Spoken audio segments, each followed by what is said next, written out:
I've seen like when you go to rural areas, when there are people who are playing cricket, if one guy gets a bottle, he's looked upon as a hero. So now, since we have brought it down the cost, and everybody is able to consume it, when I see people consuming it and enjoying the product, it gives me immense pleasure. So that is what keeps me going.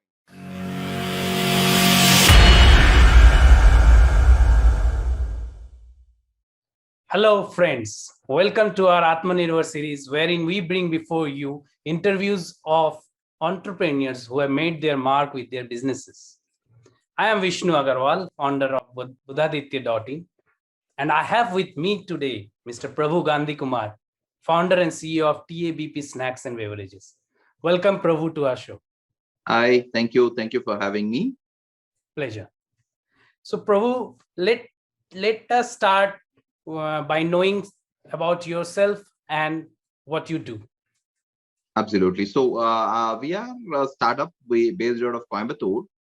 So we predominantly deal with rupees 5 snacks and rupees 10 beverages. We are catering mainly to the bottom of the pyramid segment. We are currently present in 5 states of South India. We are strong in the states of Tamil Nadu, Karnataka, Andhra Pradesh, Telangana, and Orissa. This year, we are planning to enter into Maharashtra and Goa.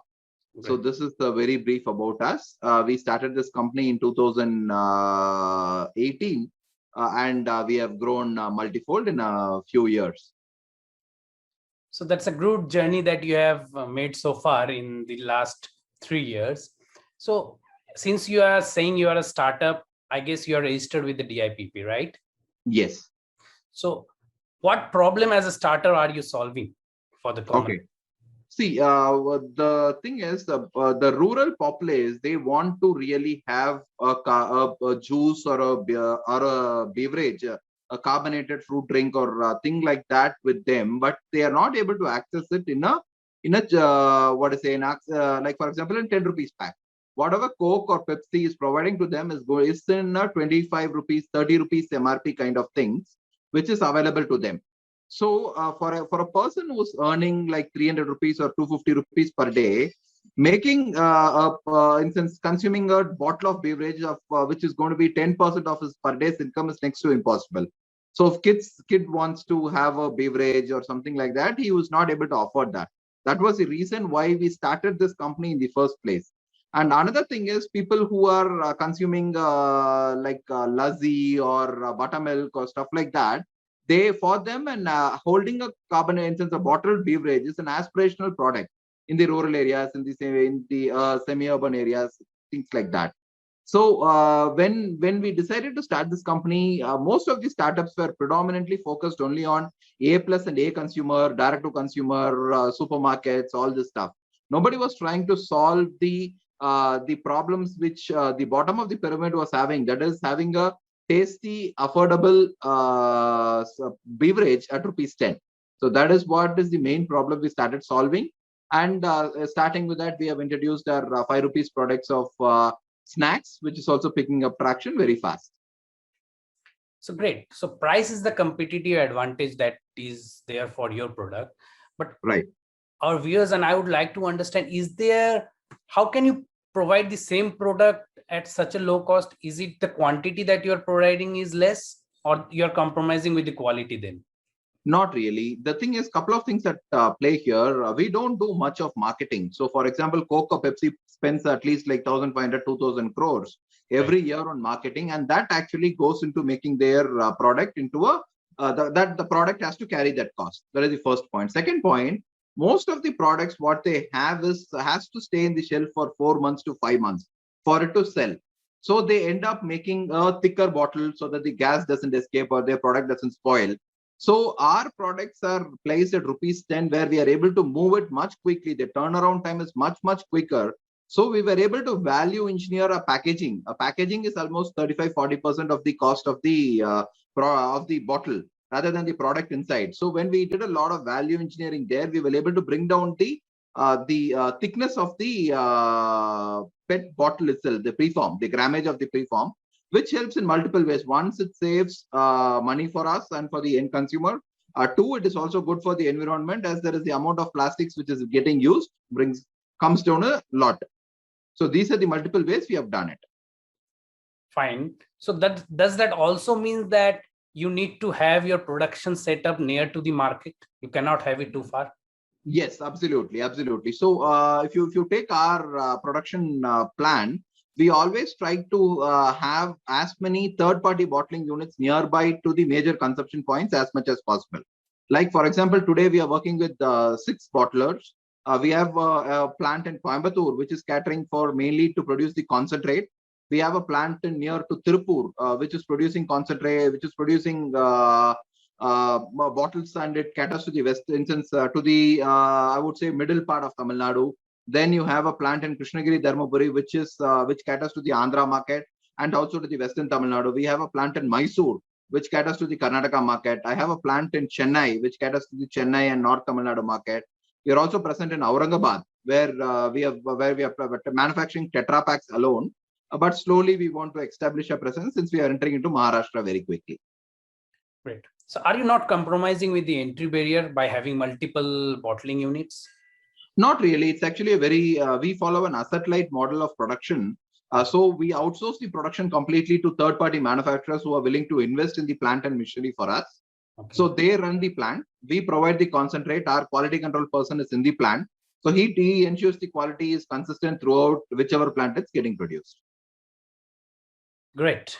So this brings me to the next question. For all these to take place smoothly, you need to have a proper team. So yes. What relevant team experience does the team have, and what is the team structure as of now? Right. So apart from me and Brinda, who are the founders of the company, we have recruited a professional team of players who help us manage and run this operation without any trouble. So, for example, our operations head, Mr. Kumaran, is from Kevin Care.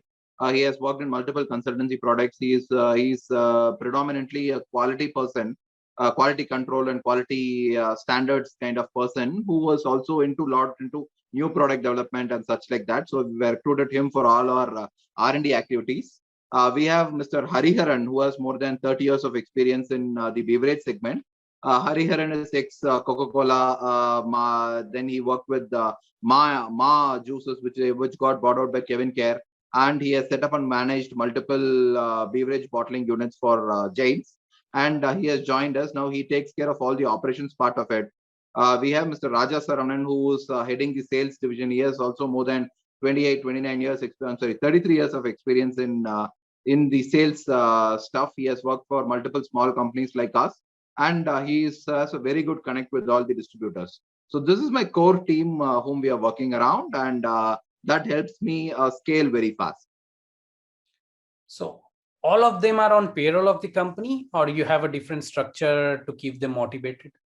No, they are on the payroll of the company, but we have also kept around 5% of the company as ESOPs, though we have not handed it out over yet. But we have kept the 5% of the entire company as an employee stock options to be used as and when needed. Great. So the next question is a very important one. So what keeps you, the founders, motivated?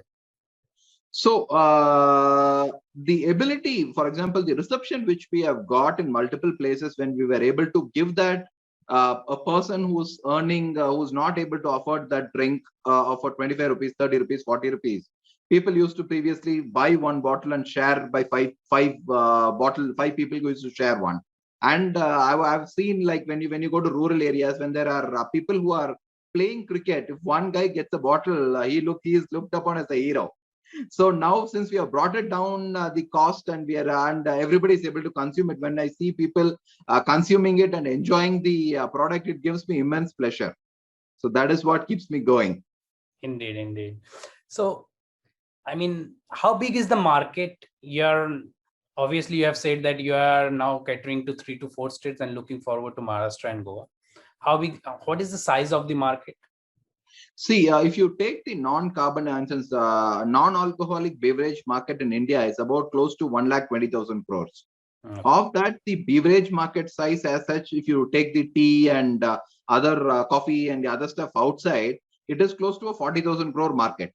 So Coke enjoys about like 12,000 crores. Pepsi enjoys about like 9,000 crores. Others are like Dabur, Real, and small the roast milk guys, the buttermilk guys, and like all those guys come into the next segment. So this total size of the market is about like 40,000 crores, and we are not even scratched the surface of the market is what we feel. So you are catering to this 40,000 crore market? Yes, yes, absolutely, absolutely. Okay.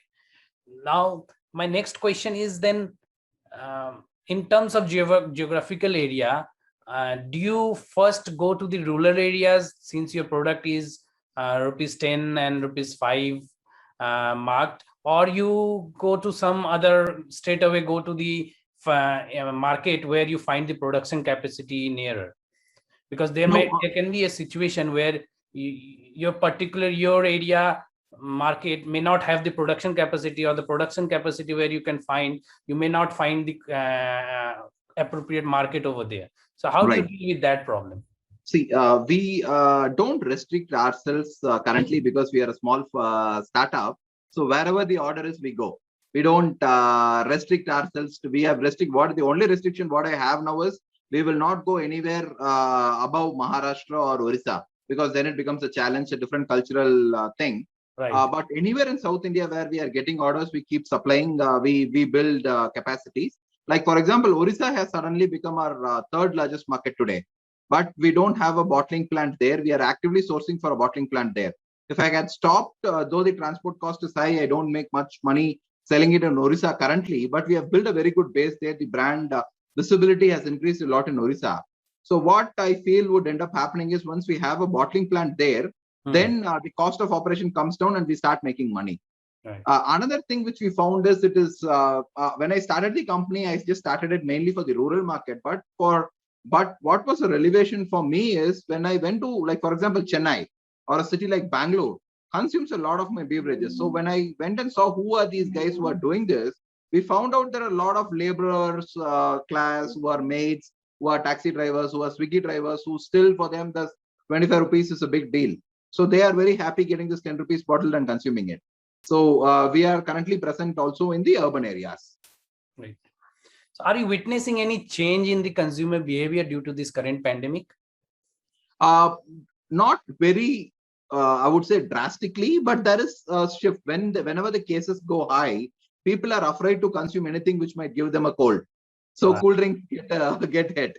So that is the only thing which we saw. Like, for example, unfortunately, both the years, the COVID peak happened in the months of March, April, and May. So our peak season is also March, April, and May. So since it's hot. Yeah. So we took a hit there, but after, for example, Q2, Q3, Q4 of last year, we had near 100% growth, though we lost a lot in the Q1 of previous year. So we are able to see not lasting change, but when the COVID cases are high, people are afraid to consume this. So there is no structural change as of now. No structural change. So what is the positive early traction that has the company achieved currently? So currently we are present in close to 110,000 shops. We work with close to 600 distributors and 110 super stockists.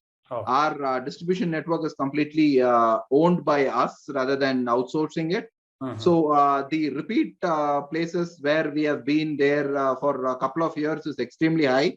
Places like Tade Palikudam, Tanuku, Paderu, all in in Andhra Pradesh, for example, people used to take maybe one load every month. Today, it's like in the season, every week they take 2 loads. Oh. The distributor. So it has grown. The repeat customers, what we are seeing from specific places has increased a lot. Though they might not be, the people who are consuming my brand might not be able to pronounce the name of the brand outright, but they really like it. They like they recognize it by the color and feel of the product, and they take and consume it. Yeah, once you see your consumers putting a repeat order, you then know that you're on the right track. Absolutely. Yeah. That gives me a lot of pleasure. Yeah. So before I go into the numbers, Prabhu, what are the potential danger to your business? See, potential dangers, I would not say dangers, but again, opportunities. If the government decides to ban plastics completely, that too in a smaller segment, because Coke and Pepsi's lobbying activities are such because this might be looked upon as a more pollution creating thing. So then we might be in trouble. To mitigate that, we are already in Tetra Paks. So if this goes down, then Tetra Pak 200 ml Tetra Pak will be pushed a lot. The other thing is we are also looking at how to get biodegradable plastics as quickly as we can to a mass commercialization.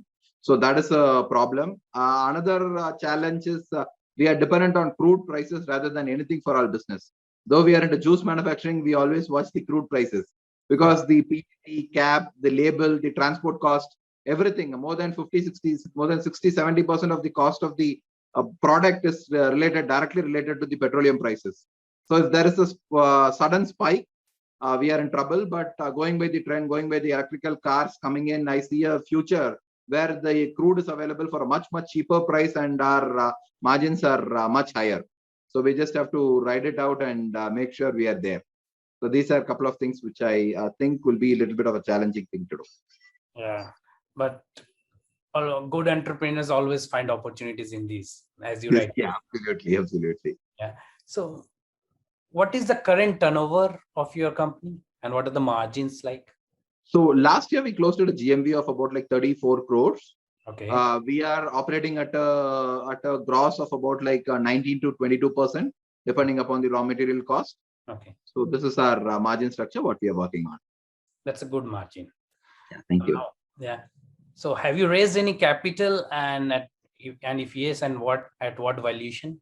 So we have raised a couple of rounds. So last round we raised about like 6 crores at a pre-money valuation of 62.5 CR. Okay. 6 crore you raised at a pre-valuation of 62.5 crore. Yes, sir. Okay. So how now, are they our HNI investors or angel investors? What kind of investors are they? In this round, what had happened is previous angel investors who have supported me in the previous round also came in and chipped in with about like 2 crore rupees. Okay. The Chand family, that is Yukti family office, they brought in about like 3.5 CR. That is our first institution investors. Great. And value structuring and investment also brought in another 50 lakhs. So they are from Bombay and the Yukti guys are from Delhi. So great. Again, a confidence building measure. Thank you. Your investors has shown confidence on you. Now, how do you plan to give them exit? Now, it's a responsibility on your part. 100%. So there are multiple ways we can get an exit. Like when we are getting very good investment traction and inquiries from big venture capitalist funds. So Right. when they come in, they want to take a much bigger stake in the company. I don't have to dilute so much. So that will be at a much higher valuation. So these angel investors and people who have come in early, they can always sell their stake out as a secondary to them. So in another 5 to 6 years, we are looking at an IPO. So all their shares directly get converted into an equity share. So if they want to hold on to that. So these are a couple of ways, and my preferred thing is take it to an IPO. But if there are other bigger companies who are looking, and if the deal makes sense, then I'm willing to open like, for example, a Tata Consumer wants to purchase the company outright, like how they did it with Soulful. Okay. At that point in time, again, these investors can sell it out to the bigger company which is buying out, and they can get an exit. Great. Now, where do you want to see your company in the next 5 to 6 years in terms of business? So next 4 years, our target is we want to be present in 5 lakh retail outlets. Okay. Today we are in 1,20,000. We want to be present in every single taluk of every single district of South India. That is anywhere, if you draw a line between Surat and Kolkata, anywhere below it, we want to be present in every single taluk of that. So this has been the driving motto behind our executions right now. I mean, you have been very candid and you have answered almost all the questions. I'll let you go before I ask you the last question. Absolutely. Your message to the stakeholders of your company who has been supporting you throughout this journey. Absolutely. So without them, there is no company. We could not have grown this fast. So thank you so much for being a part of our company. Mainly my good friend who Arun Mukherjee and Soumya Malani. Arun has been a very good friend from 2007, I believe, 2007-8. So right when I started investing when I was an employee in a company and started investing, from that time I got introduced to him and we have been very good friends. So his guidance and his mentorship has been great. We have had investors come in and who have also provided I would say a lot of mentorship for taking us, telling me what to do, what not to do, things like that. So connecting me to other investors, connecting me to further growth, connecting me to great entrepreneurs to speak with them, to learn with them, all these, connecting me to distributors. So it has been a great journey with them. It's all of them. We don't think of each other as investor-investee relationship. I have a very friendly relationship. They have WhatsApp me all the time. Whenever, for example, when I go to Bombay, I always stay with Ankit Gore. He's one of the early investors whose family office took a huge chunk. So when I go there, I just go to his home and I just stay there. So that is the kind of relationship which we maintain with my investors. So it has been a great journey. I've been very, very happy with the people, and they have been very patient. Though in spite of having two COVIDs, they understand the scenario, they understand the pressures which the company should be going on. Not even one person asked, why are you doing this? Why are you doing that? Everybody is very supportive. So I'm extremely happy to be having this kind of investor with us. Wonderful. It was a pleasure, Prabhu, interviewing you. Wish you all the success, and we should pray that you achieve your goal before time. Thank you so much. Thank you for giving your valuable time today. Thank you so much. It was great speaking with you, Vishnu. It was a wonderful time. Thank you so much for your time. Viewers, please like and subscribe to our channel, and also visit our website to know more about Prabhu's business and his products.